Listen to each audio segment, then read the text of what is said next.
Hello, everyone. I'm the okayest bassist, and this is the BASSics Volume 36. This is the live stream that I do each week, pretty much.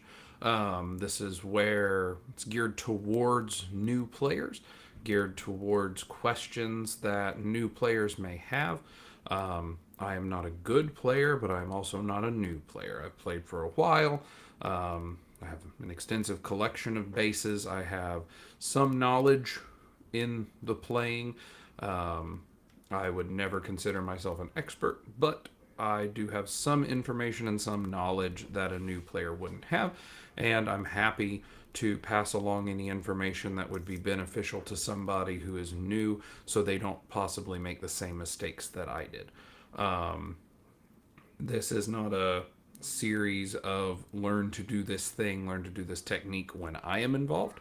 I try to get other YouTube bassists to come on to do stuff with me on here. We had Bully the Kid recently who helped us through walking bass lines. Still trying to get my head completely wrapped around it, but hey, I can always go back and watch the video if I want. As far as today, topic of conversation is on practice and routines. So you need to practice. If you don't practice, you won't get better. The biggest thing towards practice is, at least in my opinion, you have to want to practice. There is no point in my mind in forcing yourself to sit down and practice if you don't want to. If it becomes a chore, at least in everything that I've ever done, anything that becomes a chore is not fun. And if it's not fun, you're not enjoying yourself. And if you're not enjoying yourself with music, then I don't know what the point is.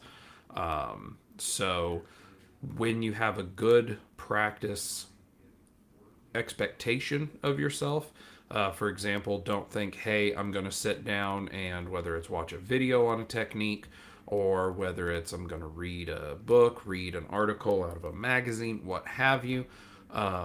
If you are going to learn something or you're trying to learn something, have realistic expectations of yourself that you're probably not going to pick it up very first try.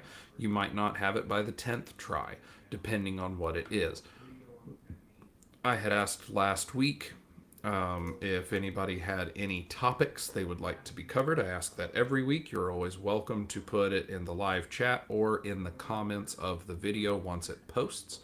I very much appreciate getting those because that lets me know something that someone would like covered. And last week there were suggestions on a couple of topics. One of them being that I could use these to teach like a small lick or portion or entirety of a song. That is quite doable. However, I figured before I start doing that, I should talk about practice in and of itself. I've said many times, I'll say it many more times, the instrument / gear that you have needs to inspire you. And by inspire you, I don't mean make you want to play certain kinds of music. I mean, at least it gets you to want to play. The more you play, the more you're practicing.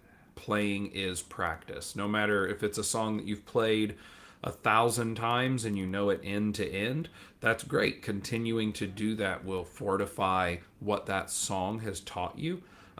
Outside of that, it's going to help you towards other songs. But you need to have, if not a specific time-based routine, you need to at least have some sort of plan when it comes to your practicing. In this example, what I would say is, if you've seen any of the multiple bass audios that I've recorded and put out on the channel, there are more to come. I pretty well play the same series of song licks, which I have saved here.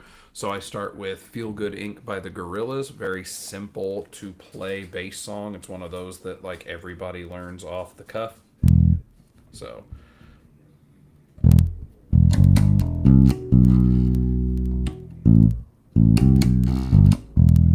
that's sounded awful because I'm holding the bass in a weird way and I'm not a good player anyway.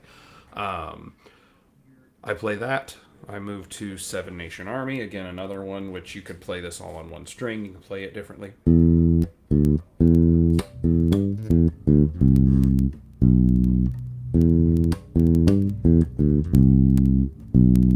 So that's the next one I move to. I go through a series of songs. It's the exact same order, and then at the end I usually add something different, something I'm either trying to learn or something that I've somewhat learned that I just want to play. Just something so every single one of them's not exactly the same. The big thing is if you have a list of songs, in my case, I have a playlist put together on YouTube for songs that have bass lines that I either know, want to know, somewhat know, think that I know, and then it turns out I'm wrong, whatever the case may be. Having those things in there, I have a mix of simple songs, more complicated songs, back and forth. You could do that. You could just go from more simple to more and more complicated as you go. Having something to play along to, I find beneficial because if you lose your spot, you're not just sitting playing by yourself. Another fun, beneficial tool would be if you can find something that's like a percussion mixer. If you I'd put the video for one up. I think it was mid to late last year for the Boss Dual Cube for bass. It has things on it where you can set, and it has a drum beat, and you can change the speed. You could change what feel the drum beat has based on its genre, and then there are multiple options within the genre. Things like that can be good because you can set that. It keeps your time, but you're not playing exactly to the song. However, if you also play along to the song, it'll help you get better with your timing. So that can be good. As long as you have something with which you're practicing, you're going to continue to get better. Obviously, if the only thing you practice is one song, again, if it's Gorillaz Feel Good Inc., the entire song is.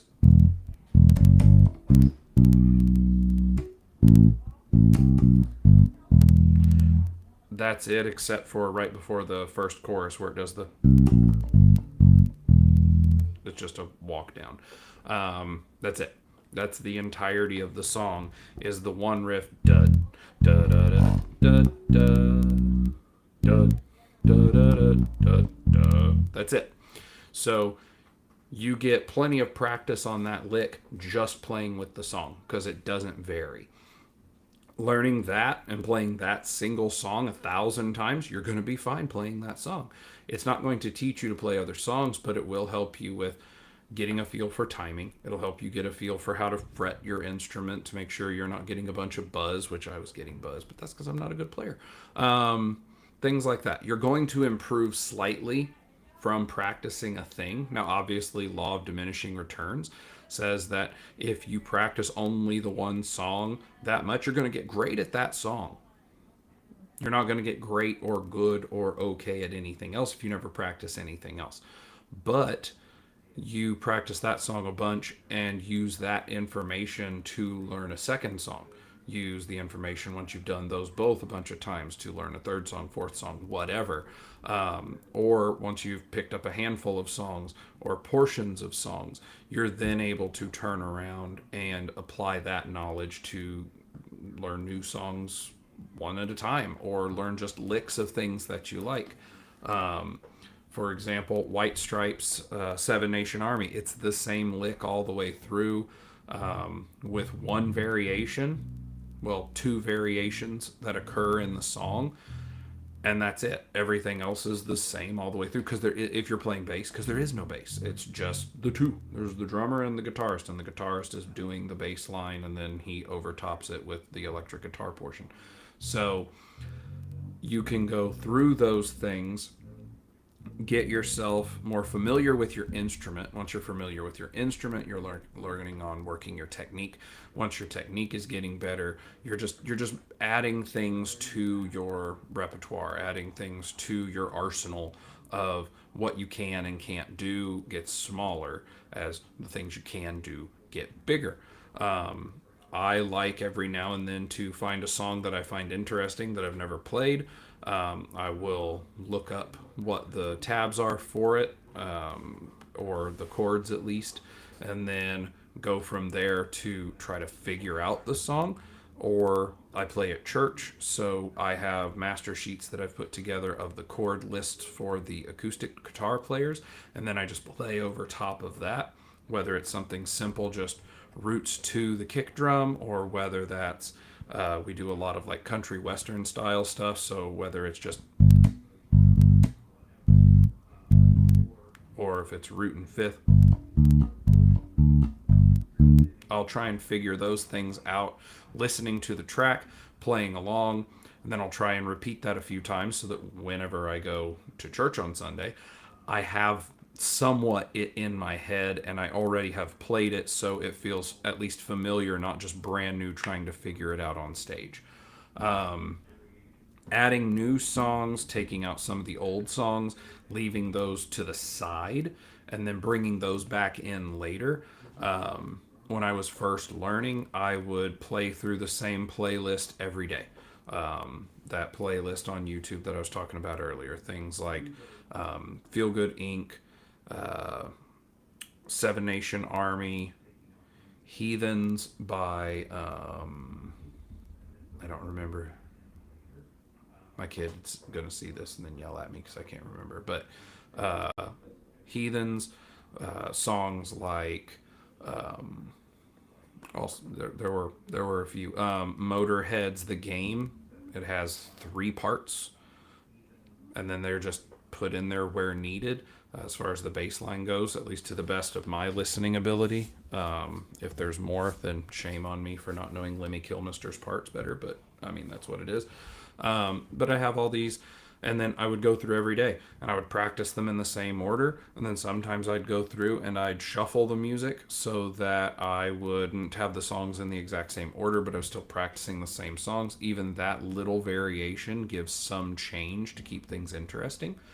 Long and short, you need to come up with some sort of plan and try to make your plan where it's scalable. Again, if you're going to sit down and go, okay, I absolutely want to know how to play Africa by Toto.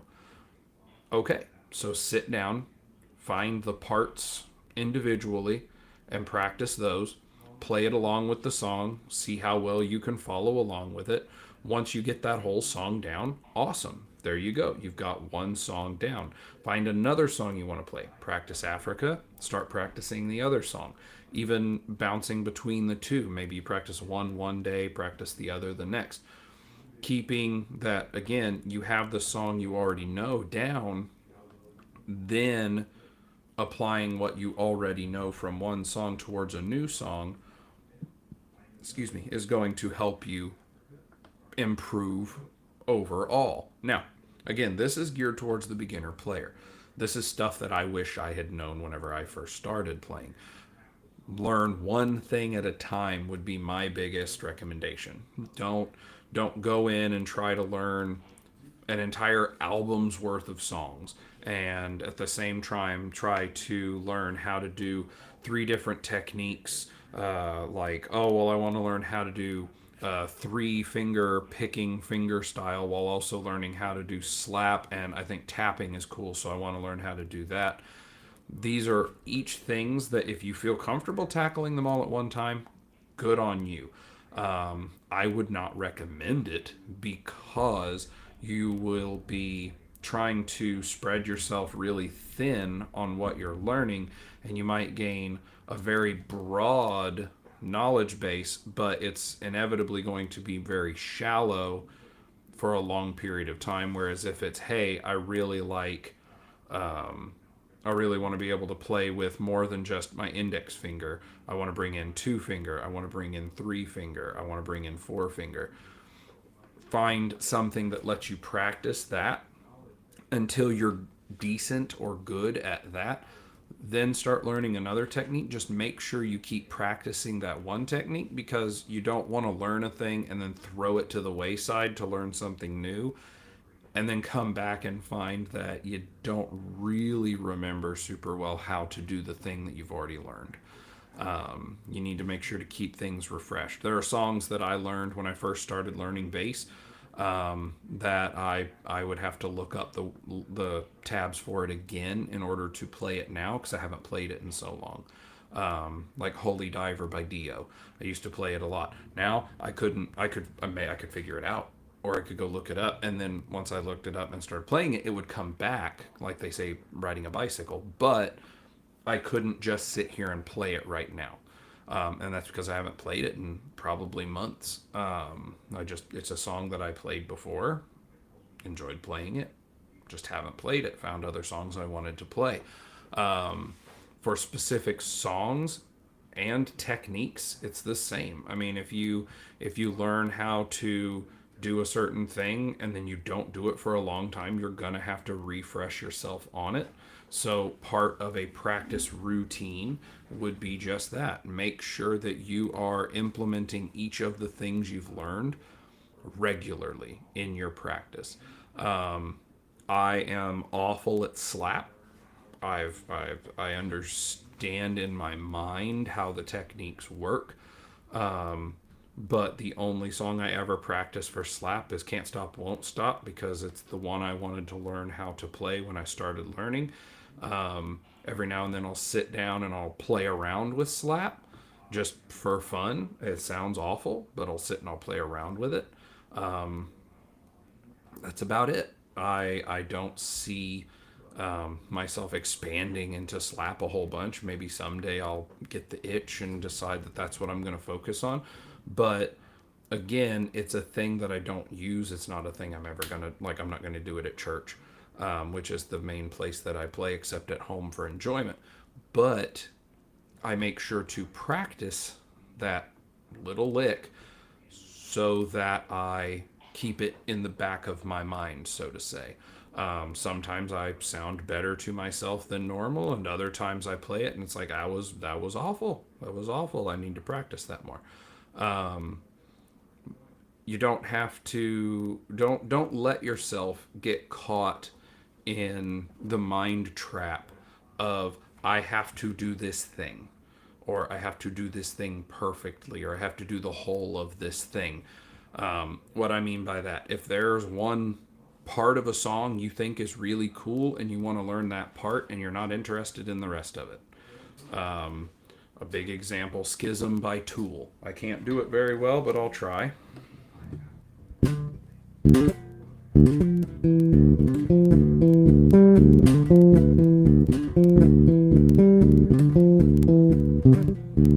See, not very good, but I practice it. It's one of the things I practice for hammer-ons and quicker playing. If that's the only part, I mean, that's a good chunk of the song is that. It just kind of moves a couple of places on the neck at times. But if that's something you want to learn and you're not worried about the rest of it, you just want to learn that to be like, oh yeah, I know how to play that. And then you play like I just did for a few bars and then you're done. Cool. There you go. You've got it. Different things are, if you're just playing for the heck of playing, learn whatever you want. Don't feel like, oh, if I want to learn how to do the intro of Toto's Africa, or the interlude portion, the famous part, if that's all you want to learn of the song, fine. You don't have to learn how to do the notes throughout the entire verse. You don't have to learn the notes, the sequence of notes to go through the chorus, or the breakdown situation they have going at the end. You don't have to learn those if you don't want to. Don't let yourself think you have to. I would say that is one of the biggest things that held me back was I thought, okay, I have to learn everything about this particular thing before I can move on to something else. And it was a real detriment.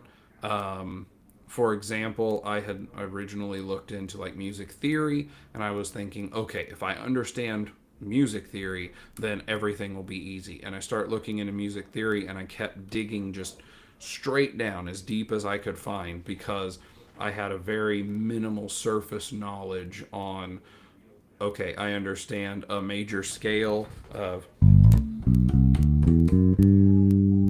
okay, cool, there we go. And I know that that's first, second, third, fourth, fifth, sixth, seventh, eighth, and then of course the first and the eighth are the octave of each other. Okay, cool. And then I keep looking into it, and then it's like, okay, you can change the scale from a major to a minor.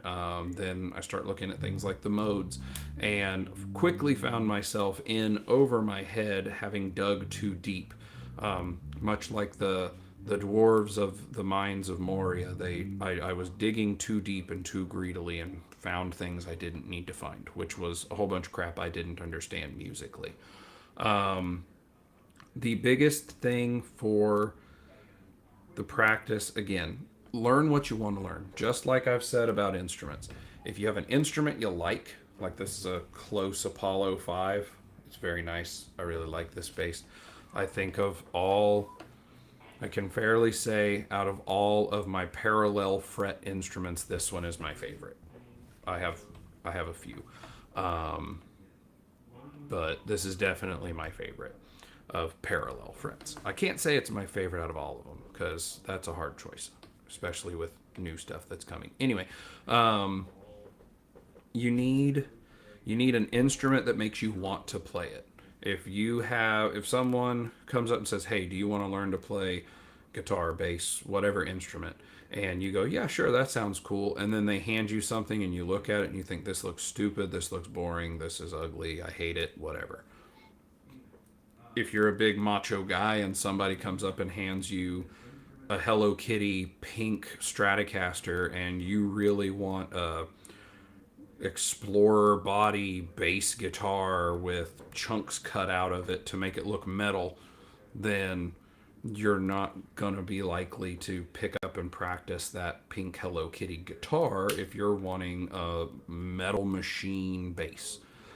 You need an instrument that makes you want to play it. You need articles for practice that you want to play. Again, I never want music for me or anyone I know or care about or anyone else really. I would never want music to be a chore for somebody. My kids had said they wanted to learn to play.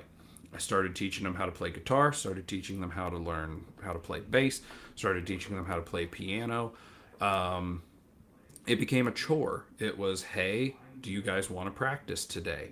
And as kids, originally, it's, yeah, cool. And then when they start realizing you don't just immediately know a song, then it became, okay, this is somewhat work.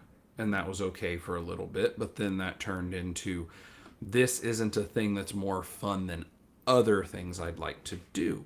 As such, my kids don't take/get music lessons anymore because they would rather sit and watch a screen. They would rather go outside and play. They would rather sit and draw or paint or color or whatever the case may be.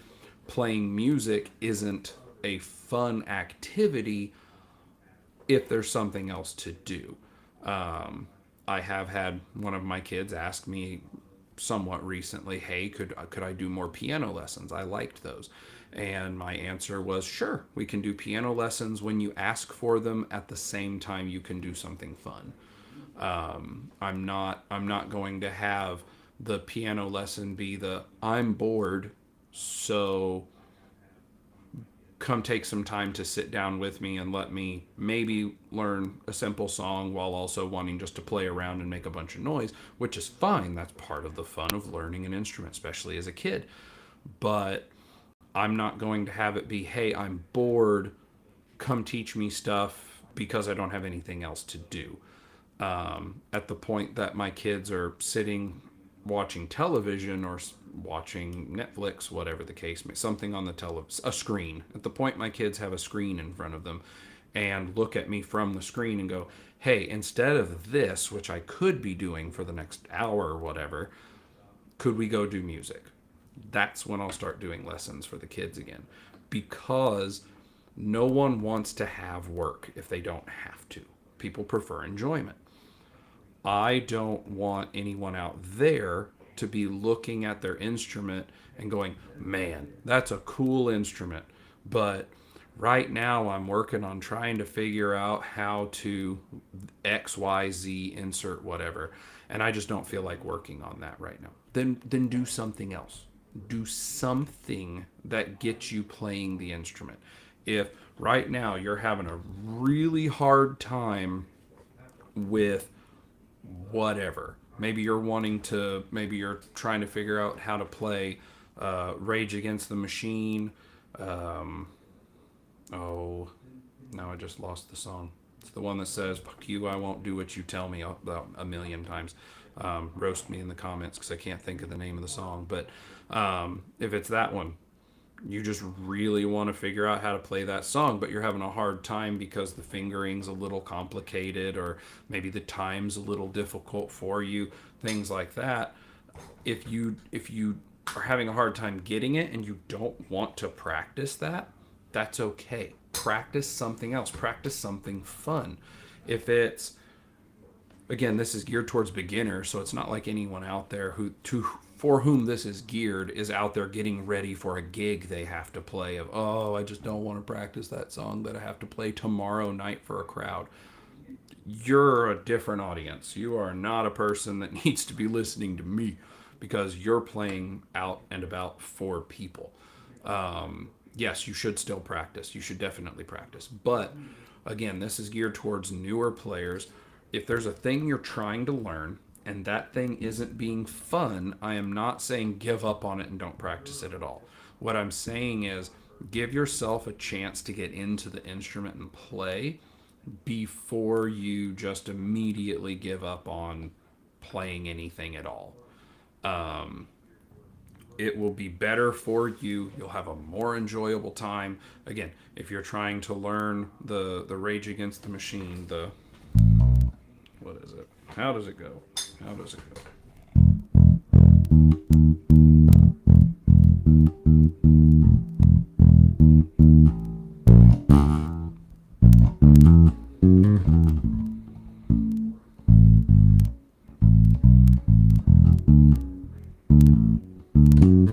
Nope. Anyway, something like that. Haven't played that in a while either. If you're trying to learn to play that, and like I just was, you're not getting it. That doesn't sound right, or I'm not hitting that note right. That's fine. You're learning. And even if you learn the song, I learned the song years ago. Can't remember how to play it right now. If I look at the tabs and practice it for a few minutes, I'd get that part back down again. But if that song's giving you trouble, if you're trying to learn a new technique, again, I am not good in any way, shape, or form at slap. But if I'm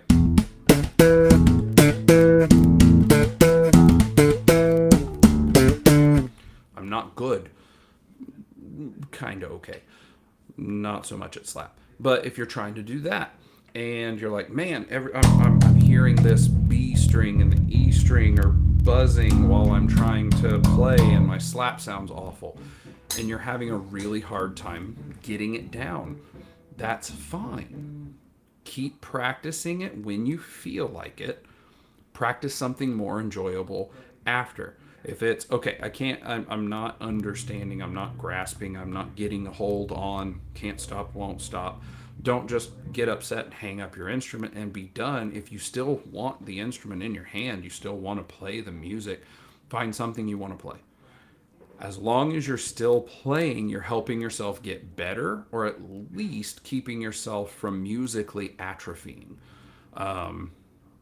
I talked to an old guy the other day, and he was talking about, as he gets older, he realizes more and more you have to stay active or you start to decay, you start to atrophy. And especially for your body as an older person, super important. You've got to stay active. Yeah, it might ache, it might hurt, but you've got to make sure you stay moving, because the point you stop choosing to move could also be a point at which you stop being able to move.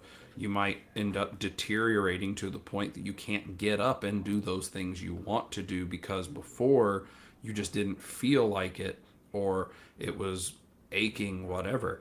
And this ends up causing that. The same thing in music.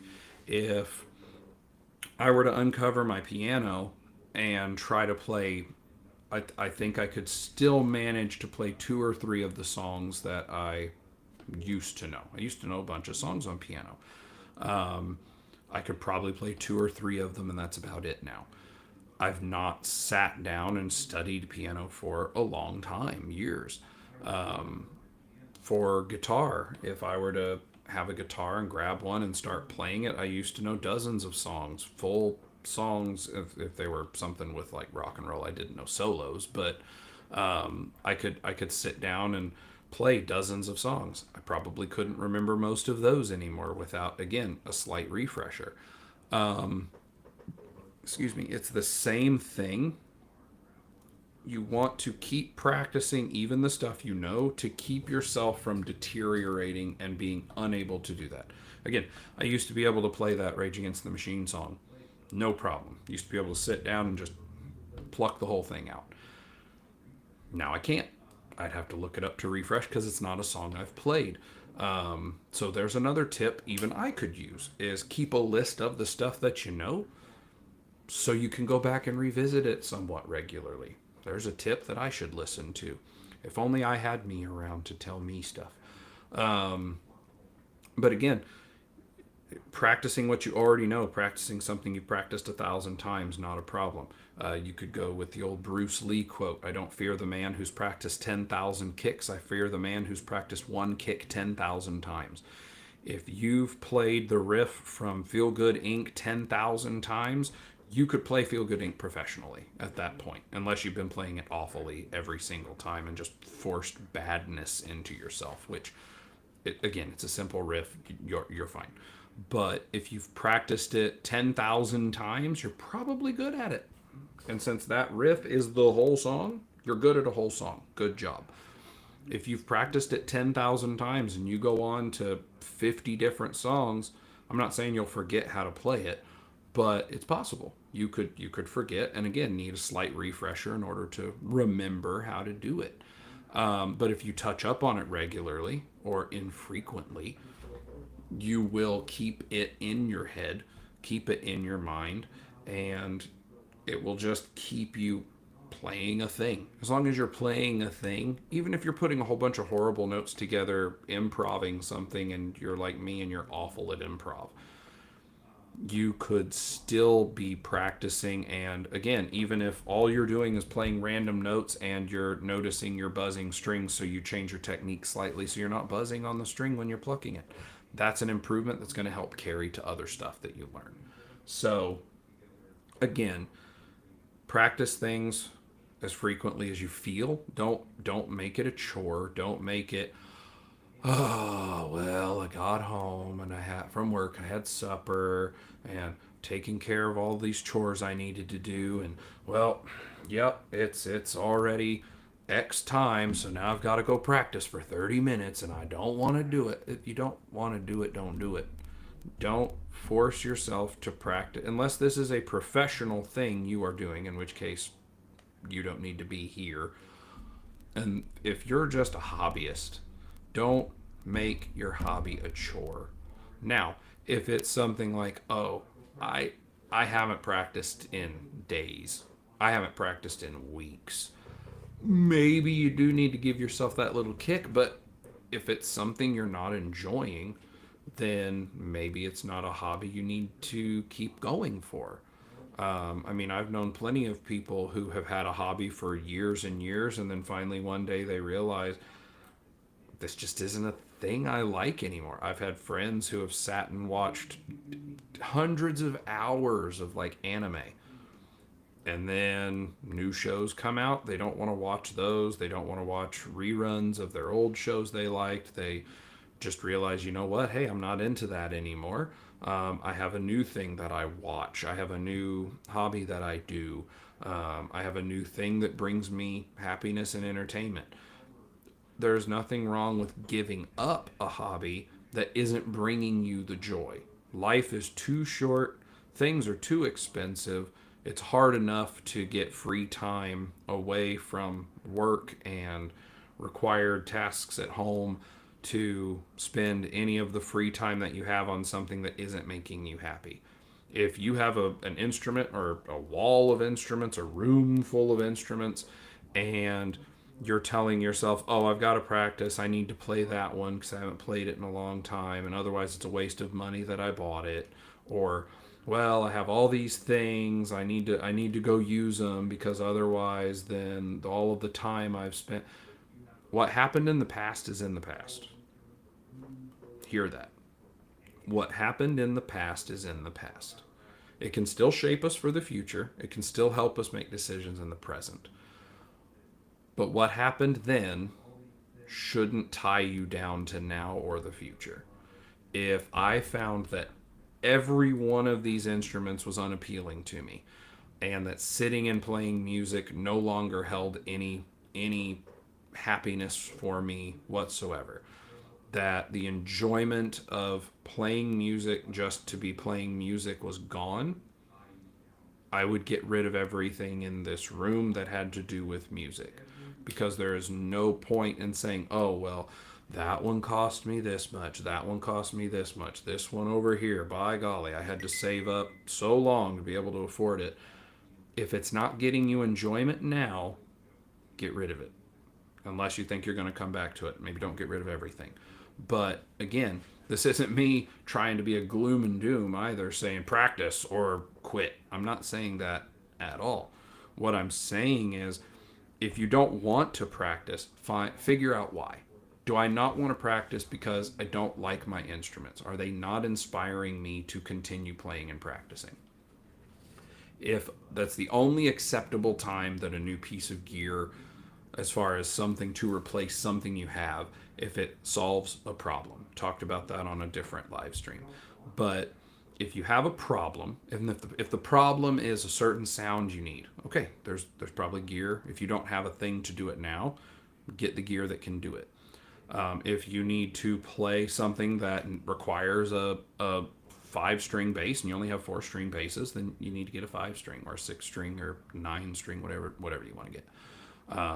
Don't ask me for anything beyond 5. That's already above my pay grade, but it is what I use. It's what I prefer. If your problem is I'm now starting to pick up gigs and I don't have anything loud enough, then you have to pick up a bigger amp or whatever situation you need. But if the problem that you have is I don't feel like practicing, figure out the root cause. Do I not want to practice because I don't feel like sucking at the thing that I'm trying to learn? Been there. I really want to learn how to play this. The best example personally I could give is when I started trying to figure out how to do slap and can't stop, won't stop. I think every string rang out except the ones I was hitting and plucking. Everything else just loud, just awful noise. And there was just that was basically all I got. Ticking sounds and a whole bunch of loud rumbling. Eventually got it to where it is now, which isn't great, but it is what it's noticeable. It might be identifiable as that particular set of sounds that equate to the lick out of that song. I didn't want to keep practicing it a bunch of times. Every now and then I'd come back to it. If you don't want to practice because you don't want to suck at what you're practicing, practice something else. If you absolutely have to learn that thing, you're going to have to grin and bear it. Go through it. Do the hard work against what you want because you want the end result of knowing how to do it. Don't let practice in and of itself become a chore, because if practicing at all is not enjoyable, do you still want to play that instrument? If you still want to play, you just don't want to practice, then are you just trying to do a show of some sort? Do you just want people to see you as a player? There's really nothing wrong with wanting people to identify you as having played a certain instrument. That's completely fine. But why? If you're not wanting to sit and practice, you don't even want to play stuff you already know how to play, what is your goal? That's the thing you always need to keep in mind, whether it's with practice, whether it's with gear purchase. What is the end goal? If the end goal is for you to be able to do a thing, then you need to learn how to do that thing. And the only way you're going to learn it and stay good at it and get better at it and continue with it is to practice. If the problem with your practice is your instrument, I just don't have any instruments that I like anymore. None of these instruments inspire me. If you can afford it, whether it's just buying another or getting rid of what you have, trading for the new thing, however, awesome. There's a solution. If it's, well, I'm on a tone quest. None of these have the tone I want. Okay, I've never got, my tone is passive. Every dial at noon on that Glenn Hughes right there, that everything at noon except gain. Gain's like off, because if you turn the gain knob, that thing overdrives like crazy. There you go. Wireless system. Everything on this is at noon. Passive. That's my tone quest. Done. No knobs to be turned. If that thing could just have an on-off volume switch knob and everything else stayed the same, be perfectly fine with me. My Spark 2, which is behind the iPad, I've played around with an amp sim setup. I usually turn the amp sim off. It's just a straight DI box. Right now I am using their amp sim. I think they call it the like RB, RG, something like that. 800. It's apparently an amp sim of a Galen Kruger Legacy 800. Sounds pretty cool. People at Bass House liked it, so that's the one I've been using. I still like this better. I like the sound of that better. That right there. But again, if there's a tone you're seeking, then the gear you're getting isn't giving you that.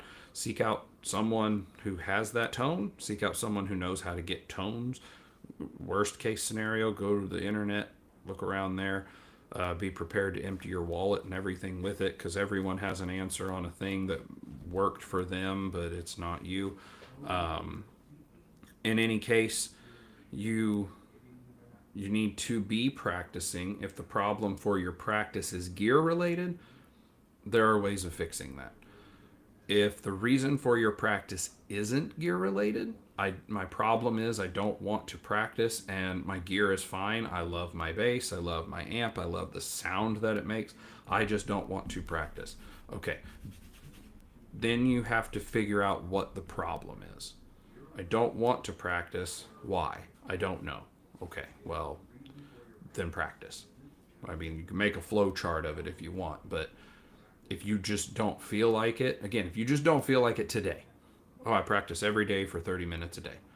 Okay, today I don't feel like it. Okay, then don't practice today. Yeah, you've broken your streak of however long every day, 30 minutes a day. Just break your streak. It's fine. Unless that's something that means something to you, in which case do it. Just don't let practice become a chore. If you don't want to practice and you know why. Okay, I don't want to practice. Why? Well, I don't want to practice because there's nothing new that I want to learn. And I don't want to just repeat the exact same thing that I do every day. Okay, fair. So instead of your practice being hands on the instrument playing, maybe your practice for that day is looking around to find something that makes you want to learn it, or looking around to find a song that you would like to learn how to play. Find something to learn so that you want to learn, I guess is the way I would say that. The long and short, it boils down to when you practice, try to learn something new, but continue to practice something old so that you stay familiar with things from before while gaining new experience, new knowledge, new whatever. Continue to practice as often as you want. If you find you don't want to practice, figure out why, if it's fixable, and go from there. Make sure that you're still practicing, because it's the only thing that's going to keep you as good as you are or make you better. Scott's Bass Lessons had a video a while back, and they talked about it a whole bunch with the course. Of course, they were offering. But it was basically like after so many months, years, whatever, people start to get better and better, and then they plateau. Sometimes they drop, maybe they have a little tick, but outside of that, you could be a person who's played for 3 years and you've hit your plateau. You could be a person who's played for 30 years and at 3 years, 27 years ago, you hit your plateau. Who knows? I I like to think that I learn new stuff and get better each time, but I also don't think I'm a very good player. So there's a lot of room for improvement. But you have you have to make sure that you're doing what you can to be better, get better than who you were. The only other piece of advice I would really say is that you need to try to avoid comparisons with anyone who isn't yourself. You should You should. go go away. Go away. It's not your show, this is my show. I love you. Sorry. Do your best to not compare yourself to anyone who's not you. I had a very big problem with this when I was first learning bass because I was learning it to play at church.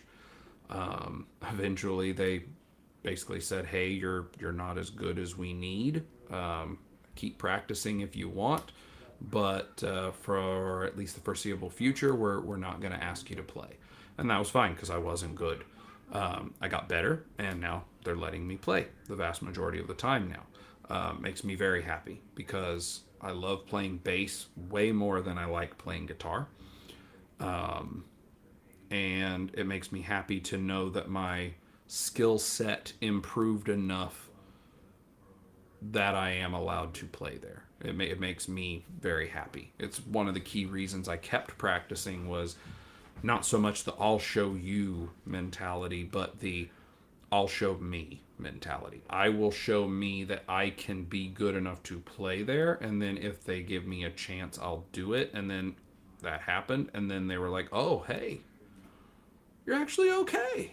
It's like, yes, that's what the shirt usually says. Try to not compare yourself to others because I did it. I compared myself to the guy who used to usually play bass. Now I'm the guy who usually plays bass. Although next week he's going to play, I guess. But I compared myself to him. This guy is double my age, has played probably a lot longer than I've been alive, and that's about 408 years for those who are good at math. But I would be like, "Oh, I don't know how to do that thing he's doing," or, "Man, I bet this thing that's tripping me up, he already knows it," or, "Hey, I bet he doesn't even question about this thing. He just knows what to do," and that might be accurate. In the case of this, the more I learned, I have found that I've learned things he doesn't know. For example, on walking baseline, I didn't know how to do it. I still don't know how to do it, but I'm better than I was. And he knew how to do it, so I asked him. I was like, "Hey, how do I do a walking baseline?" And he goes, "Oh, you do this," and he started doing stuff, and I go, "Okay, so is that like a chromatic stepping through the scale?" And he's like, "Yeah, I don't even know what that means. It's just this. Find somebody who understands it, and then they can teach it to you. I just do it." So there's that. Don't try not to compare yourself to someone who's not you from yesterday or 5 minutes ago. There are many times where we see someone who can do something, and I'm not saying don't aim to be like another person. That's a different thing. Don't go online and look at a video from Low End Lobster, from Bully the Kid, from Charles Beartooth, from Victor Wooten, whoever. Don't look at someone and be like, "Look at that. I could never do that. So I guess I'll just practice Seven Nation Army 10,000 times and hope that a cover band only wants to play that song one time." That's not healthy. But let that person, again, let that person inspire you. Oh, I would love to be able to do that. Best I can do is try. Nope, sucked at it today. Well, maybe tomorrow I'll suck 5% less than I did today. Maybe by all of those marginal increments over the next 3 months, I might be 50% as not bad as I am today, 50% towards there, how I see them. Okay, cool. 3 months down the road, maybe you're not the tap slap master person that you saw on that YouTube video, but my whole thing on the channel name, okayest bassist. Okay. I'm okay. What is that? What is the root? What's the deep meaning? If you take everybody who plays bass, and I don't mean like actively plays bass, I mean any person who owns a bass and sits and messes around with it. From the 8-year-old kid who got it for Christmas and every now and then they get it out and they play Another One Bites the Dust twice, just the lick of Another One Bites the Dust, and then they put it back on a stand or put it in the corner, throw it in their closet, whatever they do with it. All the way up to the absolute best bass player you've ever heard of or seen throughout all of history. I want to land in the middle. If you're good, if you're great, if you're a master at the instrument, that's what people expect. I'm not that. But I know how to play certain notes and I know how to make myself learn songs that aren't outside of my capabilities. And if it is outside of my capabilities, I will either make myself learn it and make it part of my capabilities, or I will find a way to make it where I can get close enough. If the song has 400 beats per minute and I'm supposed to be playing a double note every step of the way, yeah, no, but I can find the roots and fill it as best I can. That's what I'm going for. You have to make sure that you're keeping yourself grounded while reaching higher, but don't let yourself be dragged away into your goals to the point that you have the risk of falling and then falling too far, I guess, to put some poetry to it. So that's about all I have to say. Let me open up the comments here. Let's see. So my dear wife put in a comment early in the stream. So it's not like working out, doing it even if you don't want to. Sometimes motivation comes from moving, so force the workout means I start. Once I start, I then become motivated to continue. Quite possible. I mean, it's a thing I kind of touched on. If you just don't feel like practicing and you don't know why, then probably practice anyway. If you don't have a reason, I just don't feel like it. Well, maybe practice for just a little bit. If you practice every day for 30 minutes and you don't feel like practicing today, practice for 5. See if you don't decide and change your mind. That kind of thing. And like she said about working out as in physical exercise, then maybe it is. Maybe you sit down, you start playing, you're like, oh, no, I messed that up. I haven't messed that up in a long time. And then you keep practicing it until you get that right. And hey, what do you know? Now it's been 25 minutes. Well, I might as well do 5 more and just round out my 30. There you go. Matt Smith, hopefully the actor who played the doctor. That'd be amazing. The picture does not look like the actor, though. But either way, awesome name. Not comparing yourself to others is the hard part. You have to be okay with being the best player you can be and know you'll only get better with the more you try to learn and try and learn. Yeah, exactly. And it is. Some people have it very hard to acknowledge to themselves in their own heart, not just in their mind. Some people can tell themselves anything they want in their head. And then in their secret mind, their heart of hearts, whatever you want to call it, they still have other thoughts. I could tell myself, hey, I am like the worst bass player of the bass players that I know. Fair. It's a fair statement. I know people from YouTube who play, hang out with them on some occasions. And then I know a couple people in life who are bass players that live around me. And I can fairly say I'm probably the least skilled, as far as I'm aware, out of all of them. Does that mean that I'm going to just get sad and depressed about it? Absolutely not, because the old adage of try to be the stupidest person in the room, or not the stupidest in this case, try to be the most ignorant person in the room so that you have the most to learn. I absolutely love that mentality. I have loved through life, especially like my college years, going into a room where maybe it was a whole bunch of TAs, maybe it was a bunch of professors talking, just open places where you could go in and just talk to groups of people. Loved going in and finding out that everybody there was way smarter on a subject than I was. It's great because you don't know how much you're going to be able to learn because these people all know more than you. I am very fine being the worst bass player of the people I know because that means every single person I know is something they can teach me. At least one thing, if not hundreds of things. And if every one of the dozen people that I know who play bass can teach me one thing apiece, that's 12 things I've just learned from bass from these people that I didn't know before. And that's great. The comparing yourself the other way is definitely, like Matt said, it's very hard to not go, oh, I've seen Leah, Low End Lobster. I've seen her play.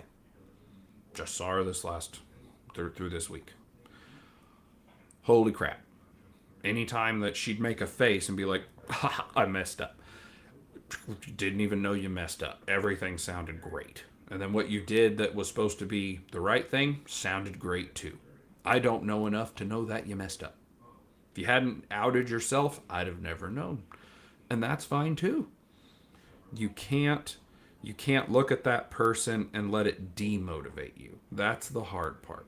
You need the things at which you look to be inspirations of, I want to do better so I can do that, or I want to do better so I can be that. I want to do better so I can sound like that, so I can play like that, so I can play. I want to be good enough that I don't feel uncomfortable playing in front of people, or I want to do well enough that my friend who has a band, that I could go sit with them in a coffee shop for a few hours playing while nobody cares. I'm just noise in the background. Maybe 3 or 4 people walk by, look at us and go, yeah, cool.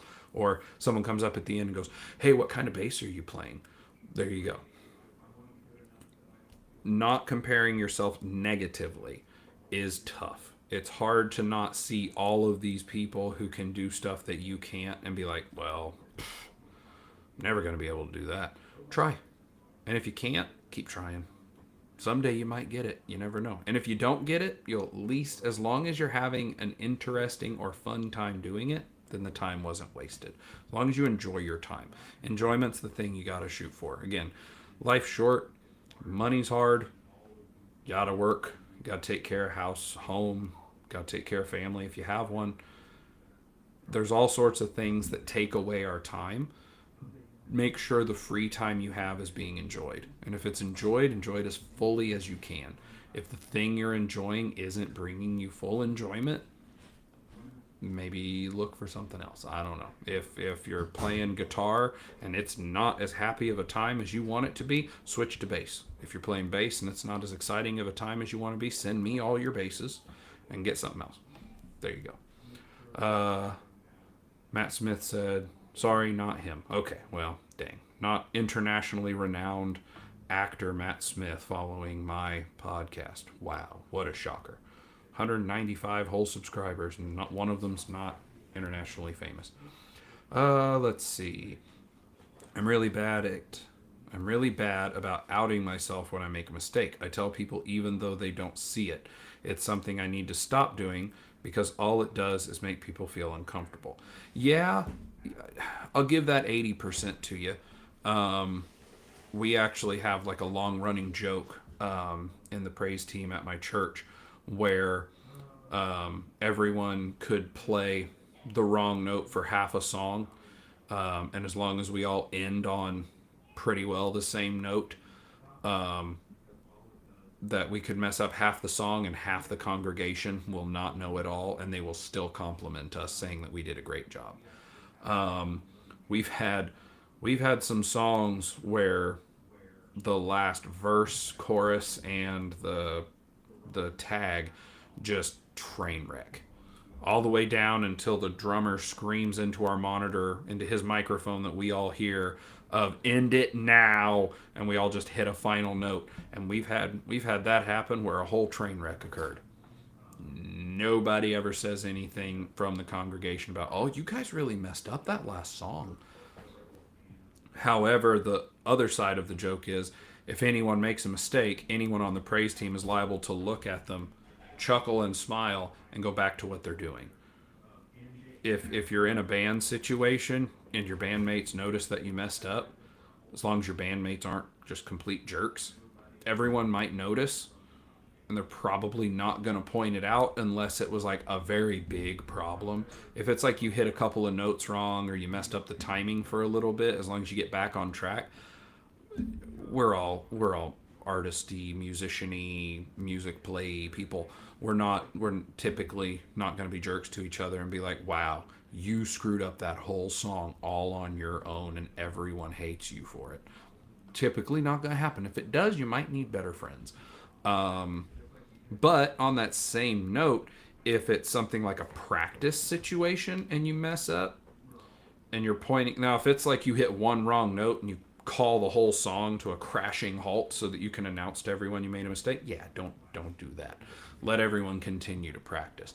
But if it's something like, "Hey, every time we're transitioning from the bridge of this song back into the chorus, I'm not getting the timing on it," or every time we loop back at the end of the last chorus, last verse to put the tag on there, I'm noticing I'm playing the wrong notes or what I'm playing sounds wrong. Definitely worth pointing out, though. If it's a practice situation, that's what practice is for, is to make perfect. Won't get perfect, at least if I'm involved, you won't be perfect. But if you are in a practice situation and you're making a mistake, especially if you make it multiple times, if it's, again, one mistake during a song and no one else cares, no one else stops the song, don't stop the song yourself. If it's after the song's over and you're going, "Hey, did anyone notice that every time we did the chorus, the progression of the chords was E, B, G flat, A, and I kept getting to the G flat too fast." Maybe they noticed it. Maybe they thought, "No, it sounded right to me." And maybe you're mistaken about being mistaken. Maybe you're wrong about being wrong. Who knows? You should know. But if you don't, that's okay. I've made mistakes that I didn't notice, and people told me, "Hey, I think you were doing that part wrong." Oh, okay. Well, let me try. Again, if it's in a practice situation, that's what it's for. But if you're not in a practice situation, you're doing a live show or you're doing a recording, yeah, you probably want to stop it to get the correction. But outside of that, if it's a live situation where you've made a mistake, you probably shouldn't call attention to it unless it's something that you need to have input and made corrected again. But again, if you're at a live show, it's not like you can, well, typically you can't stop a song and start over so that you don't make the mistake. So yeah, like I said, I'll give you maybe 80% about not speaking out when you've made a mistake, but there are plenty of times where you definitely should point it out, and plenty of circumstances where it could be a benefit if you do so. I don't see any other comments, so that should be the end of it. The last thing I will say before closing out, I mentioned it earlier, with 195 subscribers at the point that I start a BASSics, so on a Sunday show that I start it and I see we're at 200 or more subscribers, I'm going to do a bass giveaway. Let me get rid of this one because it is not one I am giving away. Let me grab a different one.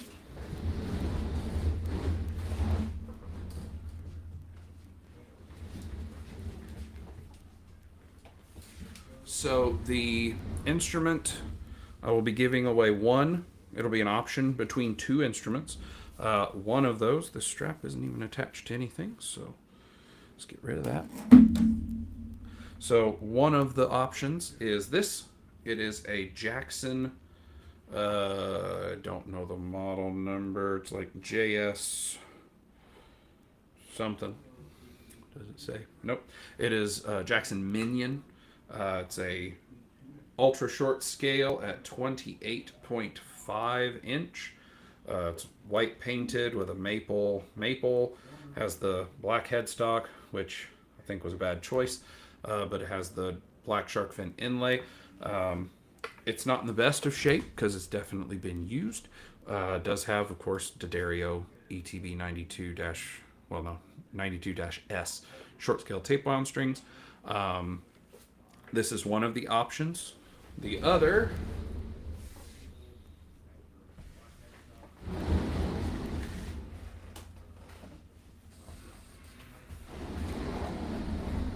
is this, a Sterling by Music Man Ray 2. Sterling Stingray. Has a couple of changes to it. One, I have the original pickguard, but this is a pickguard my wife 3D printed. Has a neat like 3D print pattern on the inside. You can see it also has a printed on thumb rest, so that you have a comfy place to rest your thumb if you're a thumb rest player. I do still have the original pickguard if someone chooses it, and it has been upgraded to an EMG HZ Music Man style passive pickup. So it has EMG pots, EMG pickup. All that was swapped because I did not like the original. It sounds pretty good. I really like it, but it unfortunately 4 D'Addario ETB 92 strings. I prefer a 5. They don't make a Ray 2 in a 5 string. So those are the two options of the basses that I will be giving away. Again, when we hit 200 subscribers, I'll have the two basses available. What I will do is during the BASSics, the live stream, I will end up taking one. I'll see how many comments there are. I'll use a random number generator to pick one of those comments. That one will be added, and then the next week, when I have the live stream again, I will see if there are any comments left on the video after it's been posted. Again, random number generator, pull that up and take that comment. If they're not by the same person, then I will do a coin flip to see who wins, and then I will do anything I can to try to contact that person through YouTube, and of course I'll mention it on the stream, and then once I get that person's contact info, we will go from there on coordinating which bass they want and how we're getting it shipped to them. As recently, there's things in the description about the Patreon I started. So if you feel like you want to give me money, cool, thank you. All of the money that goes into the Patreon is saved and used to purchase stuff for the channel so that I can try out new gear. And then all that stuff will be given away. So if we raise enough money for a pedal, I'll test out a pedal, try it, see what I think, and then it'll get given away. If there's a whole bunch of you out there who have a whole bunch of disposable income and want to throw it at me, cool. If I'm buying basses, I will give the basses away. So that's the plan on that. So that'll be in the description. Hooray. Feel free to give me money. I don't see any other comments, so I guess that'll be it for today. As always, thanks for stopping by. Thanks for watching. I hope you have a wonderful day.